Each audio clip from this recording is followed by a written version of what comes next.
तुला मोकळीक दिली ना, मिर्या नाही वाटायच्या माझ्या डोक्यावर. मी सासू आहे तुझी. कोण आहे? सासू. सासूचा मान ठेवायचा. मी जे सांगते ते ऐकायचं. कळतंय तुला? हे तू काही करत नाहीस ह्याचं तुला भानच नाहीये. याला मी जास्त घाबरते की पुढे तुझं कसं होणार. पण मी काय केलं आई? मी काय केलं आई? हे विचारायला वाटत नाही तुला? त्या नकट्या अमृतासाठी जीव कशाला वर खाली होतो ग तुझा? घाडगेंच्या टाळूवर हात फिरवत बसली ती तुला दिसत नाही तेवढं साधं? सारखं आपलं आई आई असं काय करताय? आई थांबा ना. का माझं काय पण सांगत होती? माझ्या विरुद्ध बोलत होतीस? हा? तिथे ते 4 चिंदी दागिने मी घेत होते काढून म्हणून जीव कालवत होता तुझा? पण आई चुप.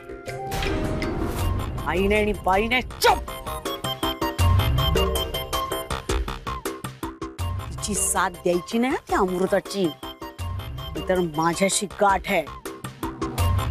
ती खाडगे घराण्यावरचा कलंक आहे. ती नकटी अमृता. तुला व्हायचंय का कलंक? व्हायचंय का? नाही. तिला साथ द्यायची नाही. आधीच सांगून ठेवतेय. कारण माई तिला लवकरच घरातनं हाकलून देणार आहे. काय? माईनी तुम्हाला सांगितलं तसं? माई सांगतात असं सगळं? माई तुम्हाला कसं कळलं? कारण मी बावळट नाहीये तुझ्यासारखी. मला त्यांचे चेहरे वाचता येतात. माईच्या चेहऱ्यावर स्पष्ट लिहिलेलं दिसलंय मला.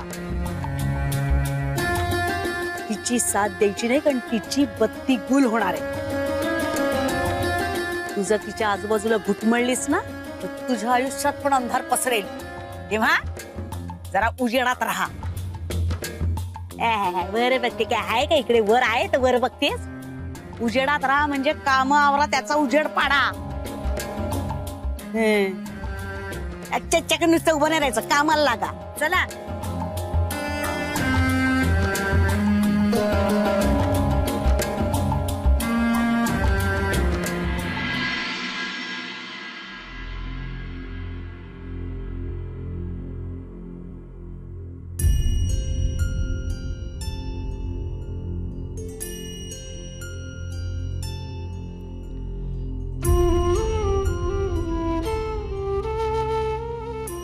अमृता, तुझ्या अंगावरचे सगळे दागिने काढून दे. तुझ्यासाठी सगळंच वरवरचं उथळ आहे ना. मुळात नात्यांची किंमत नाही तुला. या मंगळसूत्राची कशाला असेल?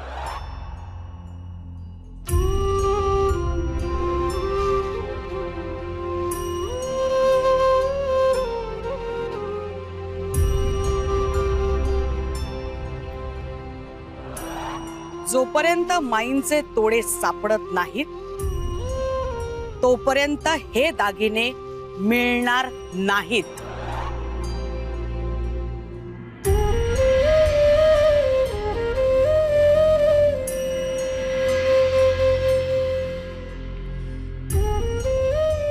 आज माई नाही तर तुळशीत कोणीच दिवा नाही लावला.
काय ग, कसला विचार करतेस? शोधतेस का काही?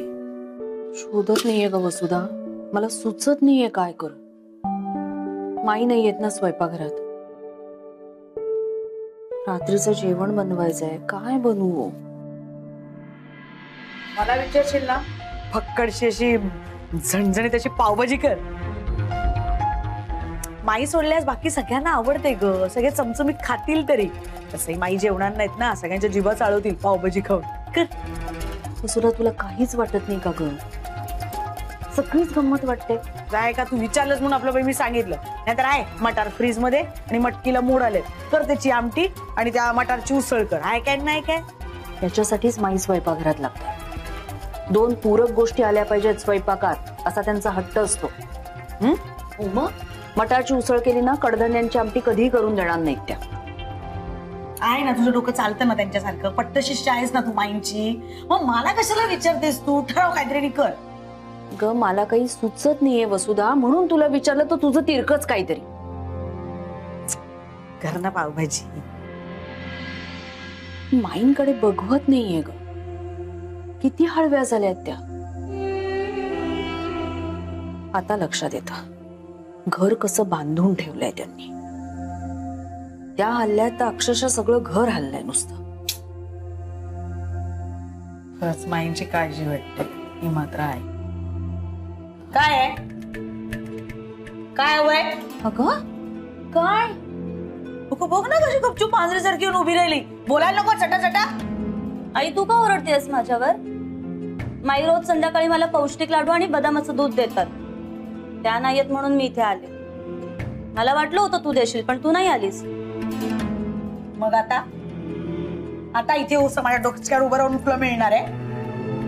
जायचं आणि अभ्यासाला लागायचं, सगळं मिळणार. अरे निघ. का ओरडतेस तिला? कळलं का तुला? काय माईंविषयी मी काय म्हणत होते, कसं घर बांधून ठेवलंय बघ. ती पोरगी, तिला सुद्धा समजते. हो, मी सोडून सगळ्यांना घरातल्यांना सगळं समजतंय. तुला कळलंय ना तिला काय हवंय, देते करून. मग बदाम शोध. बाबा ते शोधते. हळू हळू.